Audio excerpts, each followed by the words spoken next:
How important is mock test madam?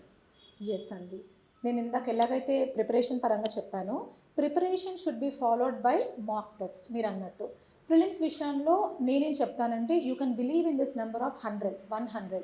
So irrespective of completion of syllabus, ఇప్పుడు మీరు history చదువుతున్నారు, history of India, Indian national movement మొత్తం అయిపోయిన తర్వాతే నేను బిట్స్ చేస్తాను అంటే that is a wrong strategy. అలా చేయకూడదు. మీరు చదువుతున్నప్పుడే మీరు ఆ బిట్స్ చేస్తూ ఉండండి. దానివల్ల ఏమవుతుందంటే మీ మైండ్లో మీరు చేసే మిస్టేక్స్ అనేవి మైండ్లో ఉండిపోతాయి, గట్టిగా ఉండిపోతాయి. వెంటనే ఆ మిస్టేక్కి మీరు సొల్యూషన్ చూసుకుంటారు కాబట్టి మీరు మళ్ళీ ఇంకోసారి ఆ క్వశ్చన్ వస్తే మిస్టేక్ చేయరు.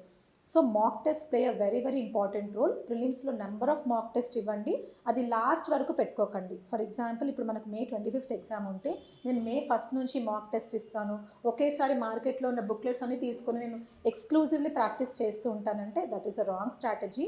మీరు చదువుతూ మాక్ టెస్ట్ చేయాలి, రివైజ్ చేస్తూ మాక్ టెస్ట్ చేయాలి, లాస్ట్ 1 week ఎక్స్క్లూజివ్లీ మాక్ టెస్ట్ చేయాలి.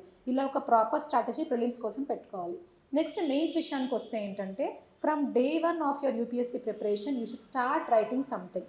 మీ చెయ్యి అనేది కదులుతూ ఉండాలి. Because UPSC is not a computer based exam. ఏదైనా సరే రాయాలి కాబట్టి ఆ రాయడం అనేది మీరు ముందు నుంచే ప్రాక్టీస్ చేయాలి. కాబట్టి మెయిన్స్ కూడా నెంబర్ ఆఫ్ ఆన్సర్ రైటింగ్, ఏదైనా ప్రోగ్రామ్స్ ఉంటే ఆన్సర్ రైటింగ్ జాయిన్ అవ్వండి. ఒక ఆన్సర్ పర్ఫెక్ట్గా రావాలి అనేది మాత్రం మీరు నమ్మొద్దు.